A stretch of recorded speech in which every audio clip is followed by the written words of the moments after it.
My name's Angelo, and welcome to We Want Picks. I'm going to break down the entire UFC Austin fight card. We're going to talk about player value, who you should have and who you should not have in your DraftKings lineup.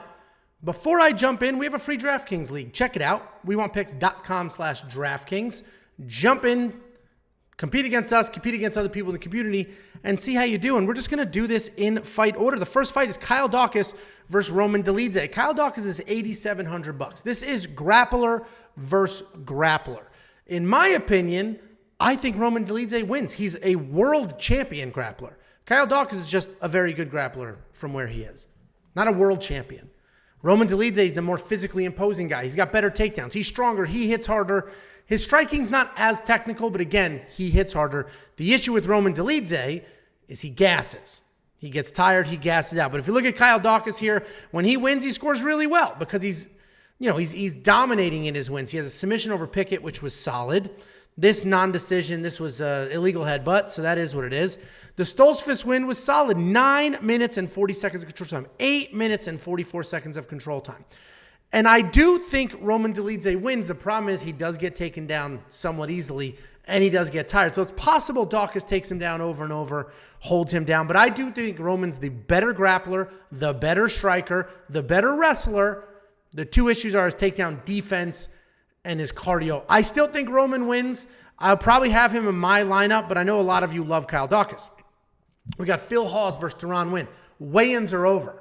Deron Winn took forever to get on the scale. Didn't look great. If you watch our individual fight breakdowns, I was saying Deron Winn has a very clear path to victory. He is a good wrestler. He's a very good wrestler. Very good. Yes, so is Phil Hawes.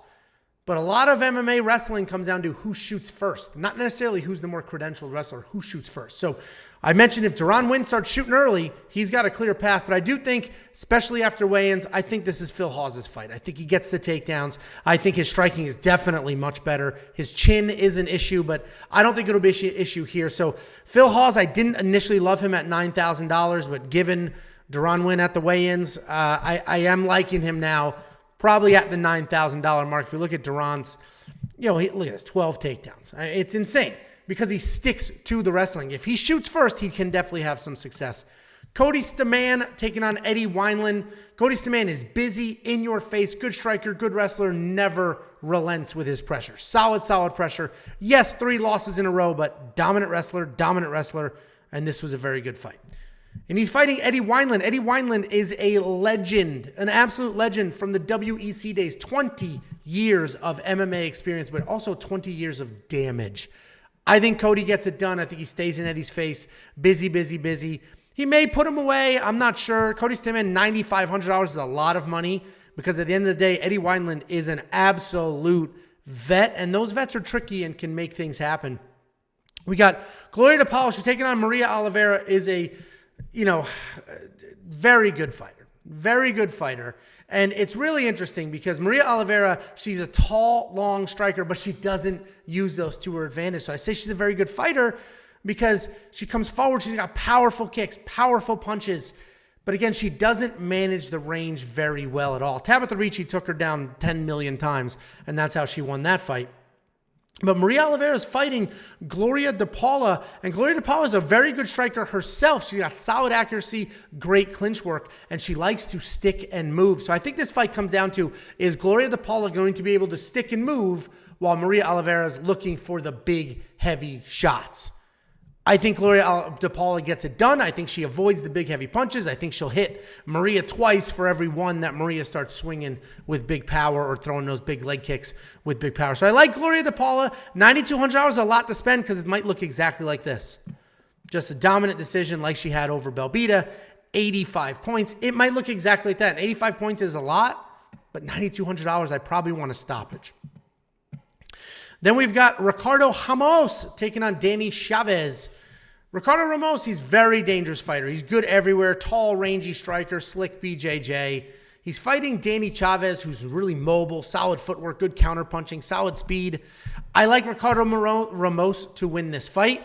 I do think he can win by stoppage, so $9,300. Again, it's a lot of money to spend, But even in his decision wins, like against Bill Algeo, he scored a ton of points. And that's because he adjusts in his fights. When he fights wrestlers, he strikes. When he fights strikers, he wrestles. So he makes really solid adjustments. If you look at Danny Chavez, mixed bag in the UFC, but he is a solid striker, very mobile. His takedown defense is okay. It's 60%, and he does have a BJJ black belt, but he doesn't use it offensively. It's just to not get submitted, essentially. But I do like Ramos to get it done. I do like Ramos to win this fight. Court McGee, Jeremiah Wells, pick your side. This fight's a pick'em. DraftKings scored it as a pick'em. If you think Court McGee hasn't aged out yet and he's going to come forward and fight the way he fought Brahimaj, just coming forward, wrestle, grapple. 5 takedowns, 12 minutes of control time. This Court McGee dominates in this fight. He's fighting Jeremiah Wells, who is an assassin. He's got grappling, he's got striking, he's got powerful and athletic. He's got all the tools. This is off Blood Diamond, Mike Mathetha. I think Court McGee gets it done. I think he will fight Jeremiah Wells the same way he fought Ramiz Brahimaj. It's just so hard because at some point, Court McGee is going to look old. And I know he's older. He's only 2 years older than Jeremiah Wells, but he's been through some wars. At some point, he is going to get knocked out. Hasn't happened yet, but it will happen. I don't think in this fight. So I like Court McGee, $8,200. But pick your side. $8,000 if you're on the other side. That's great.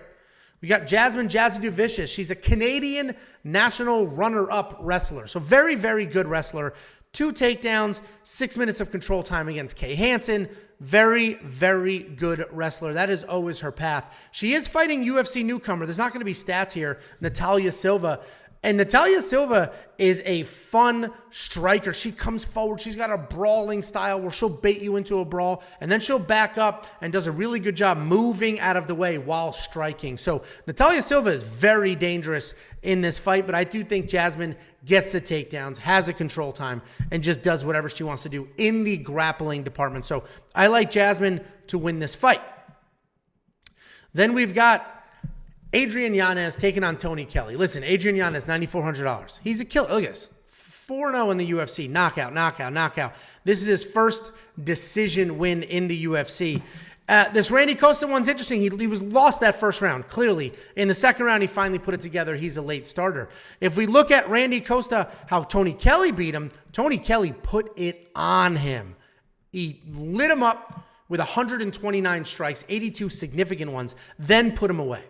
Listen, this Tony Kelly gets it done. This Tony Kelly beats Adrian Yanez because Adrian Yanez is a slow starter. It's a tricky fight, though. Tony Kelly missed weight. He looked like shit. I originally loved Tony Kelly. I loved him as an underdog, but missing weight, I think that's a problem. I don't think I can pick him anymore because Tony Kelly needs to push that pace. He needs to stay in Yanez's face, not let him hit a rhythm to win this fight. And with his cardio issues, well, I don't know if he has cardio issues, but missing weight, he could have some cardio issues. And I don't know if I love him anymore, but it's that the weigh-ins made that fight much, much trickier. Then we got Gregory Rodriguez taking on Julian Marquez. Gregory Rodriguez, he's pretty good everywhere. He's slow, though. He's slow, lumbering at times, but he is good everywhere. BJJ black belt, solid takedown, solid striking, good power. And I think he wins this fight because of those things. Julian Marquez, this loss, fine, solid loss. But then if we look at this Maki fight, he was losing that fight, losing it, and then pulled it off the last minute. The win over Sam Alvey actually showcased how dangerous he is. He's got 3 submissions, but he's a good striker. He's a very good striker. He's essentially a striker that has worked in these submissions because he has no takedowns in the UFC, 0, but he's got these submissions, very opportunistic. I think Gregory Rodriguez takes him down, beats him up. I think Gregory Rodriguez has his way with him, and $8,500 is a great price point there. Then we have what I think might be the most interesting fight in the card. Damir Ismagulov taking on Kutalaledze. Definitely pronouncing that wrong. Damir Ismagulov is a very good wrestler, good striker, well-rounded guy. One of these, with these Russian killers. He fights just like everybody you would expect with the last name Nurmagomedov, with a little clean striking. His striking is a little cleaner than that. And I totally understand why Ismagulov 23-1, right? I totally understand why he's the slight favorite here. But Kutateladze, look at this win over Gamrot. He took it on short notice. He was taken down 5 times, and he still did so much damage on his feet and was so active on the ground that he took the decision. So I like Kutateladze here to win this fight, $7,800. I wish I'd get a better discount. I like him to win this fight. I think this is the best fight on the entire card, but I do like Kutateladze to win that fight. Then we have Albert Durayev, and he's taking on Joaquin Buckley, striker versus grappler. Literally that simple. They used to train together, and Joaquin Buckley basically was like, yeah, Durayev would beat me in wrestling, but this isn't wrestling, it's a fight. So I think Durayev wins this fight. The fact that Joaquin Buckley's even acknowledging that in the gym, Durayev would take him down and hold him down, the fact that he's even acknowledging that tells me that those training sessions were pretty one-sided, pretty one-dimensional there. And I think Durayev takes down Buckley, holds Buckley down, but it will be a nerve-wracking fight because if we go back and we look at this knockout here, Joaquin Buckley had the greatest knockout in UFC history. The greatest knockout in UFC history. And look at all these other fights. Knockout, knockout, knockout. Coming off his first decision in the UFC, and he did work in some takedowns, 5 of his own takedowns, but he was taken down 3 times in that fight. And if Razak Al-Hassan's taken Buckley down 3 times, and Durayev's going to take him down as many times as he wants. Then we have Kevin Holland taking on Tim Means. Kevin Holland, this fight's at 170. This is his second fight at 170. He's coming off this win over Oliveira at 170, but he was still taken down. His takedown defense is still absolute trash. Still trash. Very good jiu-jitsu, very good striking, trash takedown defense. He's fighting Tim Means. Tim Means is a little bit of everything. Look at this. He can take you down. He can knock you out. He can submit you. He's literally good everywhere. Tim Means is also bad everywhere, if that makes any sense, meaning he has won every possible way somebody can win a fight. He has lost every possible way somebody could lose a fight. And I think this is a perfect fight to see how good Kevin Holland actually is. This is one of the best, most well-rounded fighters that he's fighting, right? The other ones beat the crap out of him. Anybody that could wrestle took him down over and over. Tim Means can wrestle, but can also be knocked out, can also be submitted. So I do like Kevin Holland here. $8,900, a little more than I'd like to spend, but still, I think he gets it done. Donald Cerrone taking on Joe Lauzon. If you don't know who Joe Lauzon is, I get it. Dude hasn't fought in years. Donald Cerrone's hit a bit of a skid. Loss, not a win, loss. It's a skid. And this fight has been rebooked. This was originally supposed to happen a month or 2 ago. And then Donald Cerrone got food poisoning after weigh-ins. Donald Cerrone talked about how he changed his entire life. You heard, the Cowboy Ranch, Donald Cerrone's ranch, Badass Ranch, whatever they called it. And he talked about how he changed his whole, he can't train himself anymore. He went to an actual training camp, had other people coach him. He just can't coach himself anymore. And he looked different. He looked inspired. He talked about his son. I think Donald Cerrone smokes Joe Lauzon. Joe Lauzon is a very good grappler. Joe Lauzon has incredible fight IQ. I still think he gets smoked, unfortunately for Joe Lauzon. I don't know why he's fighting. I think it's just one last fight before he officially retires. And I think Donald Cerrone gets back on track with an easy win here. Calvin Kattar versus Josh Emmett. The analogy I use is this could look exactly like Rob Font versus Chito Vera. Calvin Kattar is definitely the more technical striker here, without question. I don't know who would argue that. But Josh Emmett's a solid wrestler, but he has discovered power in his hands. He has a knockdown in 10 fights. He has a knockdown. That's a shitload of knockdowns. He's got real power in his hands. So Calvin Kattar is definitely the better striker. I think Calvin Kattar pieces up Josh Emmett. But Josh Emmett has very real power, same way Chito Vera did. And even though Chito Vera was outstruck in every statistic imaginable, his power was so incredible. He destroyed Rob Font's face and won that fight. And Josh Emmett might do the same. I'm going with Calvin Kattar here. I think he just sticks and moves. His boxing is incredible. And I think his defense will be there. But Josh Emmett has real power, and if you're on the Josh Emmett side, I'm not going to argue with you, especially at $7,400. Let me know your favorite picks below, and hop into our free Discord. It costs you nothing. Communicate. What the hell am I talking about? Communicate.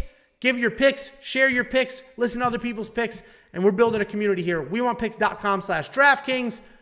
I'll see you guys on Saturday for our pre-fight live stream.